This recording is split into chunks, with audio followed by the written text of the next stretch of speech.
بيستأذن صبري مهندس الصواريخ أثناء حرب الاستنزاف سنة 1969 على جبهة القناة ساعتين وينزل المدينة. في الطريق بيشوف طابور دبابات وجنود بيتدربوا. بيوصل المطار ويودع عبلة اللي مسافرة باريس تكمل دراستها. عبلة بتعاني من التفكك الأسري، خلافات مستمرة بين أبوها المدرس الفقير ضعيف الشخصية وأمها مدمنة القمار النكدية اللي همها الفلوس والمظاهر. في الطيارة بتفتكر عبلة حياتها وإزاي لجأت لرمزي الشاب الغني عشان تهرب من ظروفها الاجتماعية، وإزاي سابها وسافر بعد ما وعدها بالجواز وسلمت له نفسها، وده خلاها بتكره الحياة في مصر المهزومة في نكسة 67. كانت شايفة إن إسرائيل في كل مواجهة مع مصر بتنتصر ومفيش فايدة من الحرب. المهندس صبري كان بيحبها بجنون وعلى استعداد يعمل أي حاجة عشان ينول رضاها، لكنها لا قبلته ولا كمان رفضته، سابته متعلق كده. وما جات لها بعثة 4 سنين لدراسة الأدب الفرنسي في جامعة السوربون في باريس، فرحت جدا عشان هتسيب مصر وتعيش حياتها الجديدة في باريس، وما كانتش حابة ترجع مصر تاني. وفي باريس سكنت في أوضة متواضعة في فندق متواضع جدا، واتعرفت على مادلين زميلتها في الجامعة اللي كانت عايشة في مستوى أرقى بكتير من مستوى حياة عبلة في باريس. مادلين كانت منحرفة وقدرت تجر عبلة معاها في سكتها،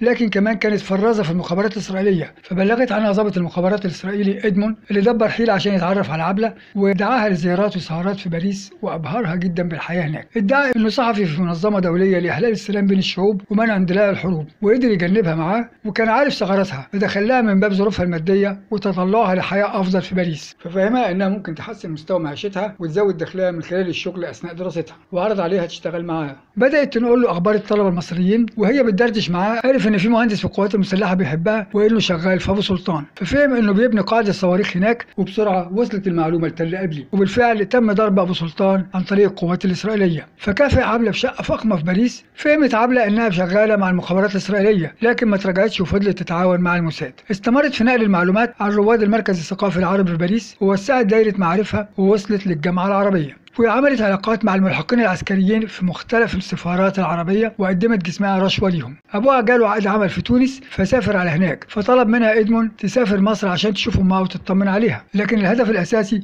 ما كانش إنها تشوف أمها، كان تجنيد المهندس صبري اللي شغال في بناء قواعد الصواريخ. فهمت عبلة المهمة المطلوبة، وأول ما نزلت مصر اتصلت بيه بعد ما كان هو اللي بيجري وراها، بينت له إنها بتحبه وعاوزة تتجوزه، وقدمت له نفسها عشان ما يقدرش يتراجع، وفعلا وقع في شباكها وبقى يمدها بالمعلومات أول بأول. استمر ضرب مواقع الصواريخ المصرية أثناء ما كانت بتتبني، وده أثار شكوك المخابرات المصرية، فاتدخلت عشان تشوف إيه الحكاية وتكشف عن الجاسوس اللي بينقل المعلومات. وتولى المهمة دي ضابط المخابرات خالد سليمان اللي عرف ان الجاسوس هو صبري. تم نقله لمكان تاني وتم السيطرة عليه، وبدأت المخابرات تمده بمعلومات وهمية. سافر ضابط المخابرات لباريس عشان يعرف مين الطرف التاني اللي بيستقبل المعلومات، وقدر يوصل للضابط الإسرائيلي إدمون وكمان لعبلة كامل اللي فتحت محل ملابس عشان تغطي على نشاطها. تم عملية متابعة ومراقبة لإدمون وعبلة اللي تم اقتحام شقتها وزرع أجهزة تصنت فيها. اكتشف خالد ان عبلة ليها دايرة اتصالات واسعة جدا ومعارف كتير في أماكن في غاية الخطورة والأهمية، وكان صعب السيطرة عليها، ولخطورة وجودها في باريس قرر خالد يرجعها مصر تاني، فاستغل وجود أبوها في تونس، وبالاتفاق مع المخابرات التونسية دخلوا أبوها المستشفى وتم توصيل المعلومة لعبلة اللي قلت على أبوها وكانت عايزة تجيبه باريس. المخابرات المصرية كانت عاملة حسابها على كده، فوصلت لعبلة إن حالة أبوها خطيرة وما يقدرش يسافر، فقررت تسافر له عشان تطمن عليه. في المطار استدرجها خالد وركبها الطيارة الخاصة اللي راجعة على مصر، وفي نفس التوقيت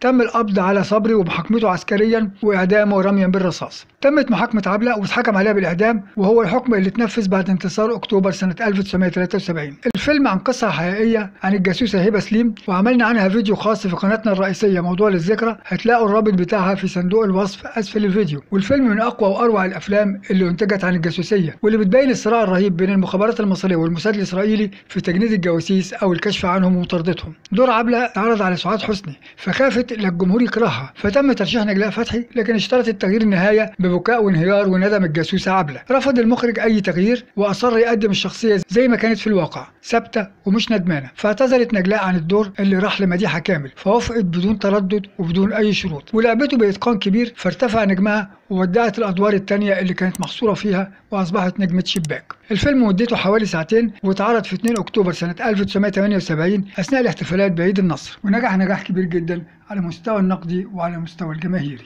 وترتيبه 75 في قائمة أفضل 100 فيلم مصري. والفيلم بطولة مديحة كامل، محمود ياسين، جميل راتب، إيمان، وعماد حمدي، ومن إخراج كمال الشيخ. دي كانت قصة فيلم الصعود إلى الهاوية. شكرا.